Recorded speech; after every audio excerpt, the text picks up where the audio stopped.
bienvenue à l'épisode aujourd'hui. J'ai envie de parler de dons. Oh, mais oui!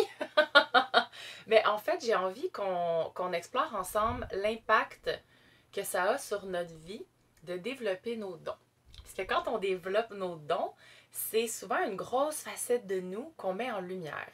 Moi, j'aime beaucoup imaginer qu'on est comme des diamants avec des milliers de facettes, dépendamment à quel moment on est dans notre vie, avec qui on est.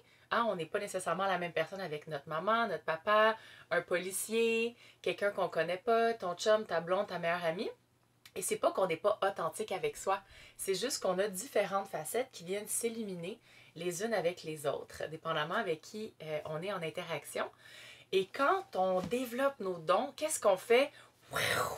On vient ouvrir plein de nouvelles facettes sur notre diamant qu'on se permet de montrer au monde.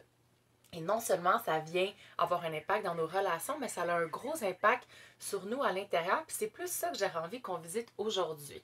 Donc, au niveau intrinsèque, comment est-ce que de développer nos dons vient avoir un impact sur notre vie? Puis comment j'avais envie qu'on fasse ça, ça serait de venir l'explorer ensemble au travers des 12 sphères de notre vie. Là, si tu as vu puis tu me suis sur Instagram, on a les 12 sphères sacrées qui commencent en mars avec 12 enseignantes visionnaires extraordinaires. En fait, pas 12. On était 12 pour le cercle. Là, on est 10 à co-créer pour 12 mois, en fait. Fait que j'avais envie de faire ça avec toi aujourd'hui. Moi, j'ai le 12e mois, la 12e sphère qui est l'intuition, les dons. Donc, quand on développe cette sphère-là, quelle est l'incidence sur chacune des autres sphères? Moi, au début, quand on me parlait des sphères de la vie, j'avais tendance à penser, par exemple, que ça serait, OK, la sphère du travail, des amis, de la famille, de l'amour. Mais c'est pas ça. On travaille, en fait, en lien avec les maisons de l'astrologie. Donc, c'est vraiment, encore une fois, en lien avec toi. Donc, toutes les sphères qui sont à l'intérieur de toi, qui viennent, en fait, en cohésion, créer qui tu es. Plutôt que d'aller, encore une fois, vers l'extérieur, on reste à l'intérieur en ce moment. Puis en fait, quand on vient moduler nos sphères internes, ben indéniablement, ça va venir aussi moduler nos relations. Mais tout part de l'intérieur. Fait que, on part. Fait que la sphère numéro 1, là, j'ai mis mon ordinateur ici là, pour les voir parce que je les connais pas par cœur. Fait que la sphère numéro 1, c'est la sphère de l'authenticité. L'authenticité, pour moi, c'est quand on se permet d'être pleinement qui on est dans notre essence divine. Quand on est, je pense que c'est là qu'on est le plus près de ça. Quand tu regardes un enfant en bas âge qui est full dans sa magie, qui va parfois même te dire qu'il voit des choses, ressent des choses. Peut-être que ça t'est déjà arrivé aussi, enfant, que tu avais déjà des dons qui étaient activés. Puis plus on grandit, plus on va venir se modifier. Pourquoi? Pour fitter dans la société.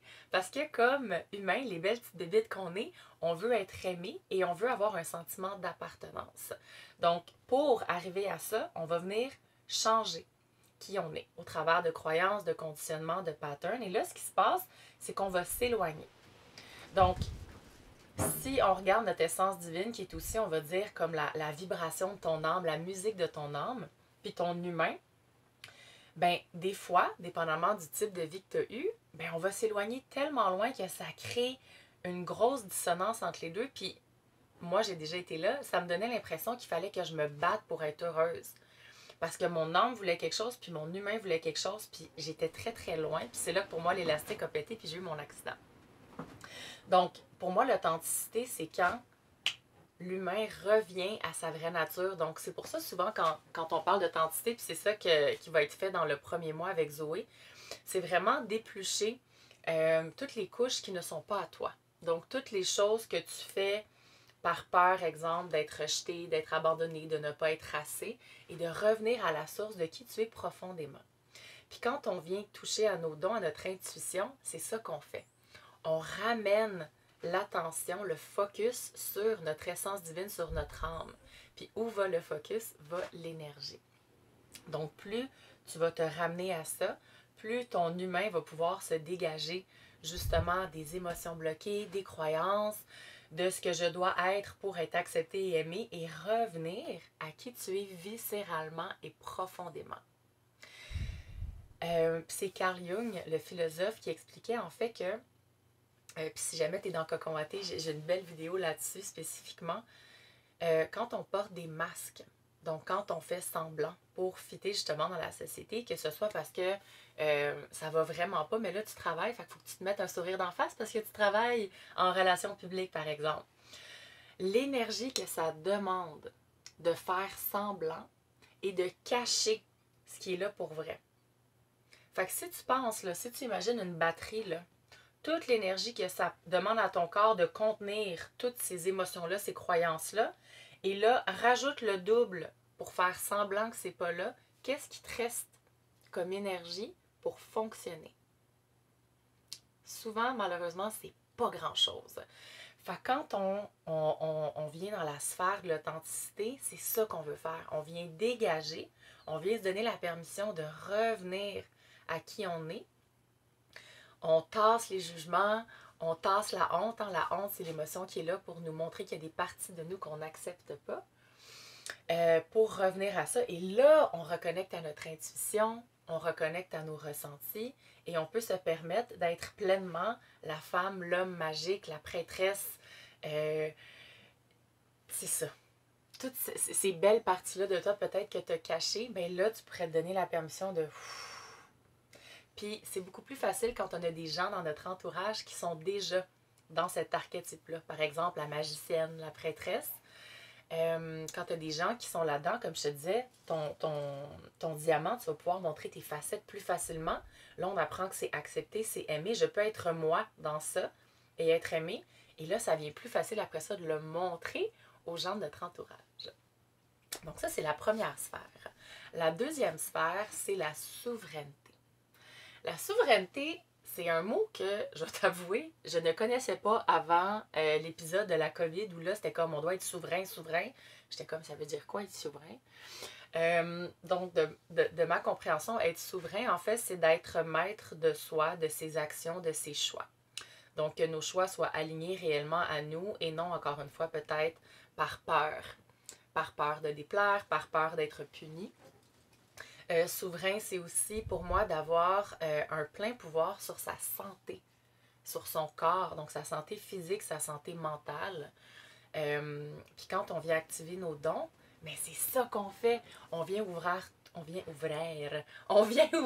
tous nos clairs pour ressentir dans notre corps, puis réapprendre à utiliser l'intelligence corporelle, d'utiliser les messages du corps, de reconnaître le oui et le non interne, que ce soit pour décider quel supplément tu prends, quelle huile essentielle, mais aussi quels choix sont alignés avec toi. Puis là, vu qu'on a travaillé la sphère de l'authenticité avant, c'est déjà plus aligné.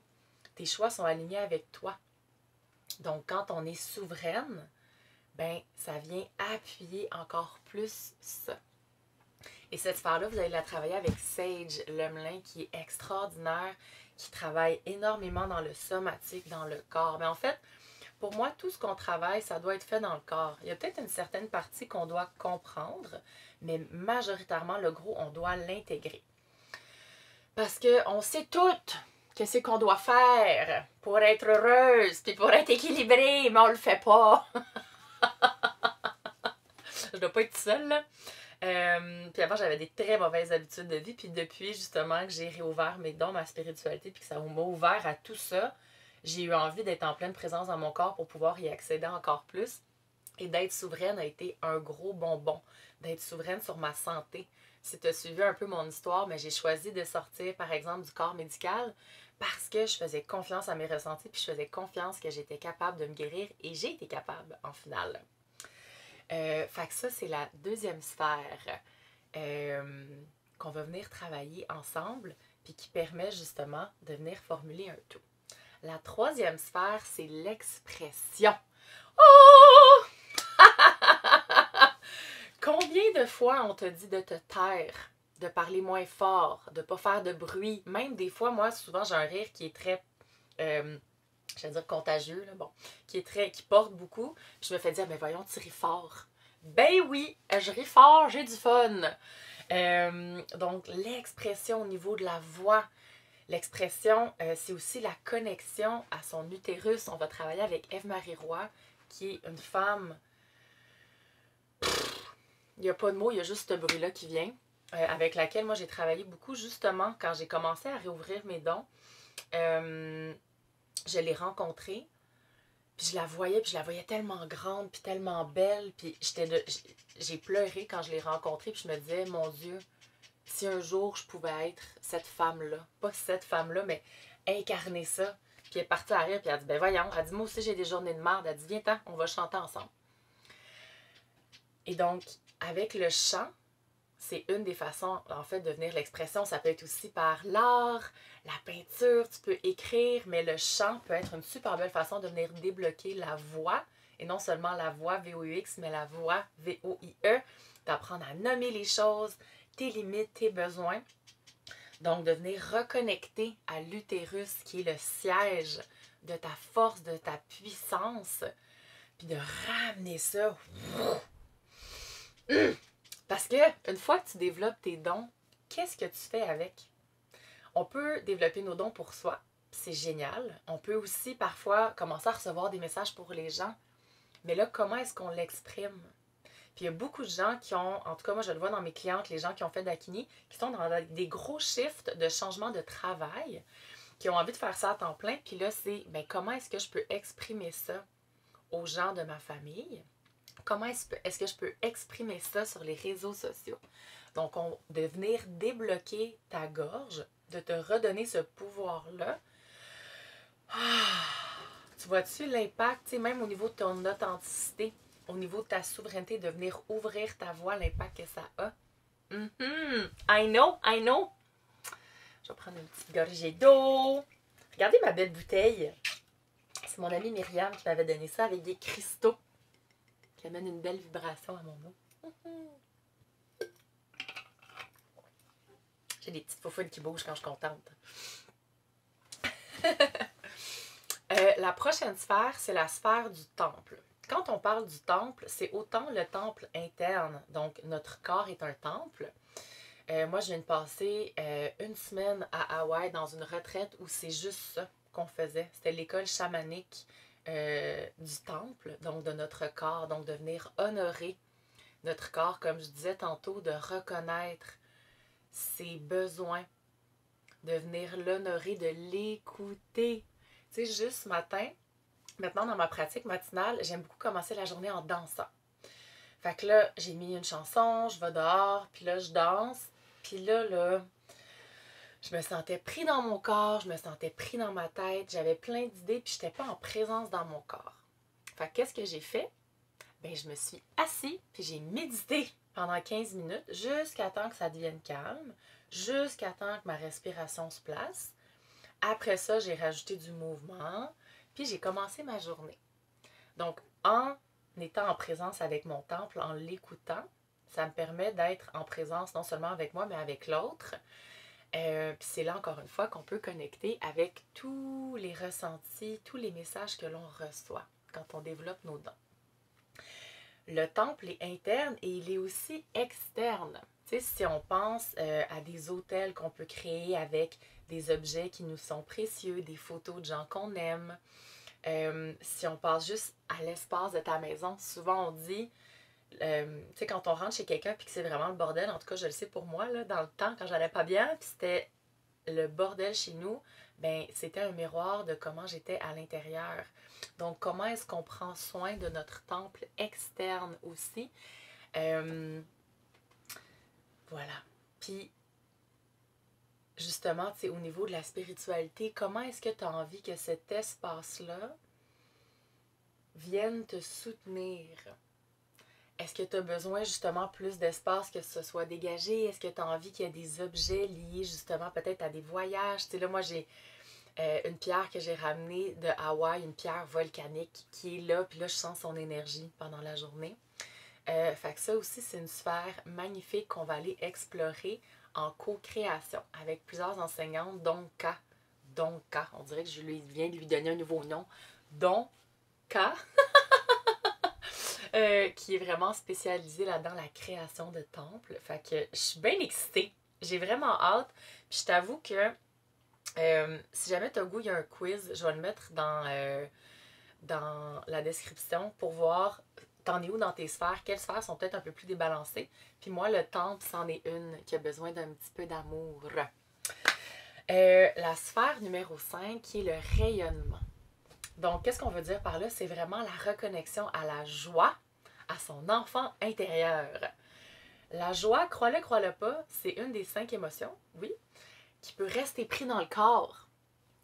Puis moi, c'est pas une problématique que j'avais. Ma joie, j'ai eu l'espace quand j'étais jeune pour l'exprimer aussi fort que j'avais besoin. Et j'ai vu beaucoup de mes clientes que la joie est prise. Parce qu'enfant, on se faisait dire, tais-toi, encore une fois, ris pas trop fort, fais pas de bruit, dérange pas. Même si tu regardes, mettons, dans le quotidien, là, quand on se promène dans l'épicerie ou des choses comme ça, quand est-ce que tu vois les gens rire à gorge déployée ou danser ou niaiser? Il y en a, mais souvent, on est comme dans le cas de comme on est rendu des adultes, c'est sérieux. Donc, dans cette sphère-là, on reconnecte à l'enfant intérieur. On reconnecte à la joie, à cette énergie-là qui peut bouger à l'intérieur de nous, puis amener plein de pétillements. Puis l'enfant intérieur, comme je te disais tantôt, ton enfant, là, quand tu étais enfant, là, c'est la version la plus pure de toi. Hein, on revient avec l'authenticité. Donc, quand on reconnecte à notre enfant, ça nous permet de reconnecter à des parties de nous qu'on a souvent oubliées ou qu'on a mis de côté. Donc là, on vient les ramener dans un espace sécuritaire. Et ton enfant, là, je te l'ai dit tantôt, hein, il y en a des dons. Toi aussi, t'en as. Mais ton enfant, il y en a des dons, puis souvent, il s'en rappelait. Fait que, tu sais, combien d'enfants, moi, j'ai entendu des fois qui voyaient des choses, qui entendaient, qui captaient, qui voyaient des fées, des gnomes, des lutins. Donc, des fois, on peut avoir l'impression que c'est un monde imaginaire, mais il y a vraiment ces énergies-là autour de nous, puis comme enfant, on avait ces capacités-là. Donc, dans cette sphère-là du rayonnement, on va reconnecter à tout ça, puis on va peut-être même ramener des dons de notre enfance. Moi, ça m'excite en tout cas. Et ça, c'est Cavalia qui va faire ça avec nous. Cavalia qui imprègne tellement bien l'enfant intérieur. Moi, j'adore jouer avec elle. La prochaine sphère, la sphère 6, c'est la sphère de l'équilibre, des routines. Donc, comment est-ce que je peux trouver l'équilibre dans mon quotidien? Fait que là, je vous ai donné un exemple tantôt de ce que j'ai fait moi ce matin. Hein, j'ai pris le temps, dès que je me lève, puis peu importe c'est quoi. T'es pas obligé de méditer pendant 30 minutes, t'es pas obligé de rien. L'intention, en fait, avec les routines, c'est de trouver au moins une fois dans ta journée un moment pour connecter à ton corps. Dans, on va le souhaiter souvent, le silence, dans l'immobilité, puis vraiment aller voir qu'est-ce qui est là. Comment je me sens. Puis d'avoir ces routines-là va permettre après ça d'avoir une journée qui est encore plus productive. Une journée où tu es en pleine présence, tu n'as pas besoin de te cacher. Je sais pas pour toi, moi j'en ai eu souvent des journées où j'ai pas fait cette pratique-là, puis là, je suis impatiente, je vais ressentir de la colère, je trouve que ma journée c'est de la merde, j'ai hâte d'aller me coucher, puis je passe la journée comme ça, puis des fois des semaines. Alors que quand on ramène une routine bien-être dans notre journée, que ce soit encore une fois avec le mouvement, l'art, le chant, l'écriture, peu importe qu'est-ce qui t'amène du plaisir, parce que c'est important d'avoir du plaisir aussi quand on fait les choses, ça permet d'avoir un équilibre dans ta journée. Et encore une fois, c'est là que ça te permet de recevoir tous les messages quand on est en présence dans notre corps et qu'on s'offre au moins une fois par jour ce moment-là. Et cette sphère-là va être faite en co-création aussi avec différentes enseignantes, dont moi je pense. Ensuite, on a la sphère de l'harmonie. La sphère de l'harmonie, c'est vraiment l'harmonie à soi. Puis on va aussi parler de ses limites, ses besoins. Ça, c'est Eve-Marie Beauregard qui va faire ça avec nous. J'ai super hâte à cette sphère-là. Pour moi, c'est aussi une sphère qui aurait besoin d'un petit peu plus d'amour. Ça fait peut-être 2 ans que je suis capable de comprendre et nommer mes besoins, que je suis aussi capable d'exprimer mes limites. Et j'ai encore du chemin à faire, mais ça s'en vient. Donc, d'être capable de dire non. D'être capable de nommer qu'est-ce qui est là pour vrai. De ne pas aller dans le triangle dramatique de la victime, du sauveur, du bourreau, mais de rester dans sa puissance, de rester créateur de sa vie. Donc, c'est ça qu'on va aller voir dans cette sphère-là. Ouais. Comme j'en parle, puis je vois, c'est ça. Là, ça, c'est vraiment une sphère pour moi que je vais avoir, que j'ai bien hâte. Parce que j'ai encore besoin d'un petit peu plus je pense, je vais dire pas de connaissances, mais de venir déposer des choses, tu sais. Comme je disais tantôt, tu sais, on les connaît, les choses. On a lu les livres, on a entendu les podcasts, on a fait les ateliers, puis après ça, c'est comment on les intègre dans notre quotidien. N'est-ce pas? La prochaine sphère, la sphère 8, c'est la sphère de la renaissance. Où là, on va vraiment venir voir où est-ce que l'énergie est bloquée. Où est-ce qu'elle est ton énergie créatrice. Je voulais dire créative. Énergie créative, énergie créatrice. Choisis. Ce que tu préfères. Et là, on va vraiment venir travailler avec ta Kundalini. Donc, la Kundalini, le Shakti, c'est l'énergie féminine, le serpent, qui est en fait notre force vitale. Fait qu'on a tout ce beau petit serpent-là qui est à l'intérieur de nous. Puis pour nous, en tout cas pour moi, longtemps, il faisait dodo dans le bas. Puis là, quand je suis venue le réveiller, wouh! Je suis venue réveiller mon corps. Puis c'est ça qui donne l'énergie vitale, la créativité, l'énergie sexuelle aussi. Donc, comment est-ce qu'on peut venir reconnecter avec ça sainement? Puis une fois qu'on débloque ça, ben ça vient amener un nouveau mouvement dans le corps, ça amène de la vitalité, ça vient débloquer des émotions, des anciens patterns. C'est magnifique, absolument magnifique. Puis au niveau des dons, quand on vient éveiller ça, c'est comme si ça ramène de la vie dans le corps.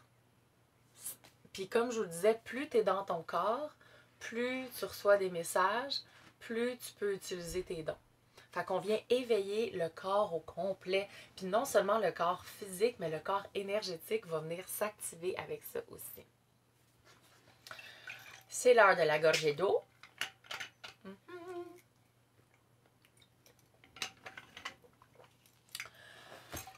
La prochaine sphère, la sphère 9, c'est la sphère de l'expansion de la spiritualité. La spiritualité, là, c'est-tu un mot des fois qu'on ne sait pas ce que ça veut dire? La spiritualité, puis il y a, je sais pas si toutes les définitions sont bonnes, mais en tout cas, je pense qu'il y a plusieurs définitions. Pour moi, la spiritualité, c'est la reconnexion pleinement à soi, puis à cette version-là divine de soi. Donc, de revenir justement à notre naturel, à notre vibration unique. Puis ça, il y a plein de façons de faire ça. Il y a des gens qui ont des pratiques spirituelles très, très strictes. Si tu penses aux moines tibétains qui vont méditer 16 heures par jour dans le fin fond d'une montagne. Tu as des gens comme moi, des fois que ça va passer par la danse, le dessin, la voix, l'écriture. Donc, la spiritualité, en fait, il n'y a pas de bonne et de mauvaise façon de le faire. C'est en fait des pratiques. Tu sais, on revenait tantôt avec la sphère, avec les routines. Donc, de se trouver une pratique qui te permet d'être pleinement connecté à toi, à ton authenticité. On retourne à la sphère 1 pour être en pleine présence avec toi et connecté à qu'est-ce qu'il y a de plus grand autour. Donc, ça, c'est Marie-Lou qui va venir faire ça avec nous. Puis Marie-Lou, elle est géniale pour venir créer des atmosphères, des ambiances, des visualisations qui vont vraiment nous amener à connecter avec des parties de nous peut-être qu'on a oubliées et souvent ramener, encore une fois, des dons qui sont reliés à ça. Fait que j'ai vraiment, vraiment, vraiment hâte à la sphère 9 puis à ce qu'on va faire à ce moment-là. La sphère 10, c'est notre mission. Quand je dis notre mission, là, notre âme, elle s'est incarnée pour une ou plusieurs raisons. Encore une fois, quand notre humain est loin, loin, loin, puis il est pogné dans le 9 à 5, dodo, boulot, travail, 5 à 7, c'est pas ça sa mission. Ça, c'est l'ego. C'est ce qu'on crée autour de notre âme, puis qu'on éloigne notre humain, puis qu'on veut ramener doucement.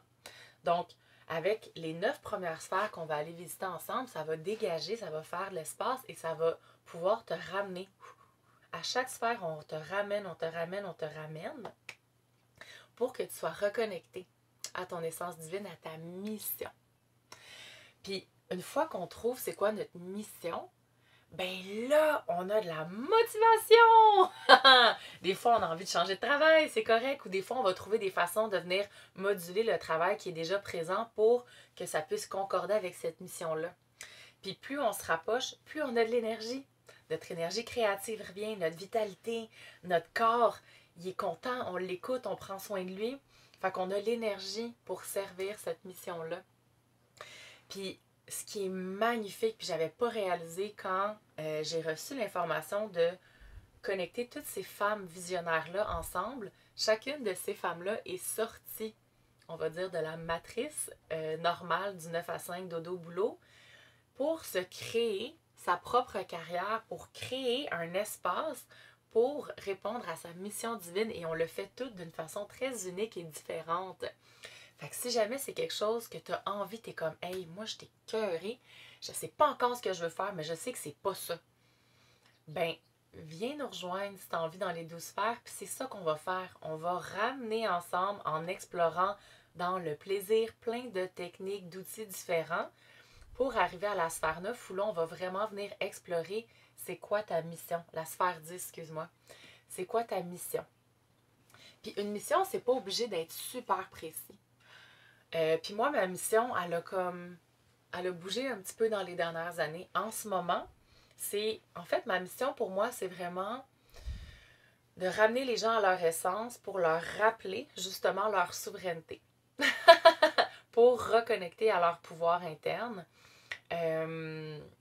Puis de faire des choix qui sont éclairés, qui ont du sens avec eux, et de reprendre le plein pouvoir de leur corps, d'arrêter d'aller à l'extérieur pour aller chercher des réponses quand tout est déjà à l'intérieur. Donc c'est ça qu'on va faire avec K, qui fait le temple de la vocation, entre autres, qui travaille beaucoup avec l'astrologie aussi. Fait que ça va être un mois qui va, après tout le nettoyage, l'exploration qu'on a fait, qui va venir amener une ligne directive beaucoup plus claire, si c'est quelque chose qui peut être bon pour toi. La sphère 11, c'est la sphère de la collectivité. On est dans un monde, en tout cas je vais parler pour le Canada, l'Amérique du Nord, qui est très individualiste. Quand tu regardes en ce moment qu'est-ce qui se passe avec le prix des maisons, combien de maisons sont vides parce que les gens ont plus qu'une maison, combien dans la même maison. Tu sais, je regarde, même moi l'été passé, j'ai loué une maison, puis la moitié était inhabitée quand il y a des gens qui n'ont pas de place pour vivre ou qui n'ont pas les sous. Donc de revenir dans cet espace-là de collectivité, d'entraide, de coopération. Comment est-ce qu'on peut s'entraider avec nos forces, puis venir s'élever les uns avec les autres. Puis ça, c'est Émilie, qui habite elle-même en ce moment dans une super belle collectivité en Estrie, va venir nous parler de ça. Puis ça, moi, ça fait partie des sphères que j'ai vraiment envie de mieux développer. Parce que tout seul, on peut faire bien des choses, mais ensemble, on multiplie. On multiplie nos forces, nos dons, nos capacités. Puis je l'ai vu dans Dakini, qui est la formation que j'offre pour enseigner comment éveiller l'intuition, retourner à explorer nos dons, puis ensuite de ça, si on veut devenir thérapeute. Mais le fait de le faire en collectivité, en communauté, on a accès à toutes les âmes du groupe. À chaque cours, j'apprends quelque chose. Puis c'est le fun des fois d'être un peu challengé, d'être comme ça, c'est-tu vrai? Attends une seconde! Je suis pris dans une vieille croyance? Ben oui! Merci de me l'avoir dit, puis là, on peut aller développer quelque chose de plus grand. Fait que de retourner à un système beaucoup plus collectif, des jardins communs, par exemple, où j'avais mon ami JF qui m'avait déjà dit ça, il dit « Marie, c'est fou, on connaît même plus nos voisins. » Lui, il habitait à Magog dans ce temps-là, qui est quand même une petite ville, mais il dit « Je connais aucun de mes voisins. » Puis il dit « Là, j'ai besoin d'un outil. » Fait que qu'est-ce que je vais faire? Je vais aller au Canadian Tire acheter mon outil. C'est sûr qu'il y a quelqu'un sur la rue qui a cet outil-là, puis qui serait probablement très content de me le prêter. Fait que, pas juste au niveau des sous, mais toute l'énergie que ça a pris pour créer cet outil-là qui aurait pu être emprunté à quelqu'un. Fait que de retourner un petit peu plus au collectif, d'apprendre à connaître nos voisins, d'être en présence puis en soutenance les uns pour les autres. Je trouve que c'est quelque chose qui peut avoir l'air parfois idéaliste. En tout cas, moi, c'est ce que je trouvais. Mais là, je le sens qu'on s'en va vraiment vers ça. Puis il y a quelque chose de grandiose avec ça que j'ai bien hâte d'aller explorer avec Émilie lors de la sphère 11. Puis la dernière sphère, qui est la 12, est la sphère de l'intuition et des dons. C'est moi qui vais la faire, cette sphère-là. Euh, c'est ça. Ça a tellement changé ma vie quand j'ai reconnecté à mon intuition, que j'ai reconnu sa voix, que je lui ai donné de l'espace, que j'ai pris confiance en mes ressentis, que j'ai commencé à recevoir de l'information par tous mes clairs. Ça a tout changé. Ça a tout changé ma vie. J'ai déménagé après ça, j'ai tout vendu, j'ai acheté mon boss, j'ai réalisé que j'avais besoin d'être en nature. Fait que je suis partie vers l'Estrie. Fait que mon mode de vie a complètement changé. Puis, tu sais, quand je vous disais, là, mon humain s'est rapproché, là. Mon accident a aidé, mais après ça, j'ai quand même plein de choix que j'ai faits qui ont rapproché mon humain de mon âme. Et c'est là qu'on peut justement entrer en pleine connexion avec son intuition, ses dons. C'est quand on est authentique avec soi, quand on se sent souverain, quand on peut exprimer, quand notre temple externe est aligné avec notre temple interne, quand on commence à connecter à notre spiritualité, à des pratiques de bien-être, à connecter avec notre enfant intérieur, notre rayonnement, notre joie, à comprendre dans toutes nos cellules pourquoi on est sur la Terre. C'est quoi notre mission? Puis le fameux I belong, j'ai ma place. Non seulement sur la Terre, mais dans une communauté. J'ai des frissons, mais c'est là que toute la magie opère. Qu'il n'y a plus de combat interne, il n'y a plus de nuage gris qui suit. C'est là qu'on trouve l'harmonie dans notre vie interne, puis qu'on peut après ça l'avoir dans la structure externe avec notre travail, nos amis, notre famille. Donc, chacune de ces sphères-là, hey, j'ai des frissons! Chacune de ces sphères-là vient te soutenir à revenir à qui tu es profondément pour comprendre quelle est ta mission. Rencontrer d'autres femmes magiques comme toi dans une communauté, un collectif qui va te supporter pour pleinement être qui tu es puis venir faire ce que tu es venu faire. Ah! C'est-tu beau, ça? Tu sais? Ah! Je suis excitée. Fait que si ça te parle, l'épisode, puis que tu as envie de venir nous rejoindre, je vais mettre le lien aussi du site web des 12 sphères sacrées. Tu vas avoir toutes les informations. On commence le 18 mars. Si jamais tu écoutes le podcast plus tard que le 18 mars, tu peux arriver quand tu veux. Même si on est à la sphère 4, viens avec nous pendant la sphère 4 puis tu vas avoir accès aux enregistrements. Il n'y a aucun souci avec ça. Les 12 sphères continuent sans cesse. Donc la première sphère, qui est la maison 1 en astrologie, commence en mars. Donc on commence en mars. Mais si tu arrives avec nous, par exemple, en août, ben tu commences avec nous en août, puis tu vas continuer par la suite avec les enregistrements. Puis même l'année prochaine, tu vas pouvoir refaire, puis à chaque année refaire, puis ça va être des nouvelles choses qui vont être mises en lumière. Fait que c'est absolument extraordinaire parce que comme humain, on n'est pas dans une ligne droite. C'est pas vrai qu'on s'en va d'ici à là. Moi, j'aime beaucoup l'image de la spirale. Donc, on peut être un petit peu pogné au milieu, puis là, on agrandit.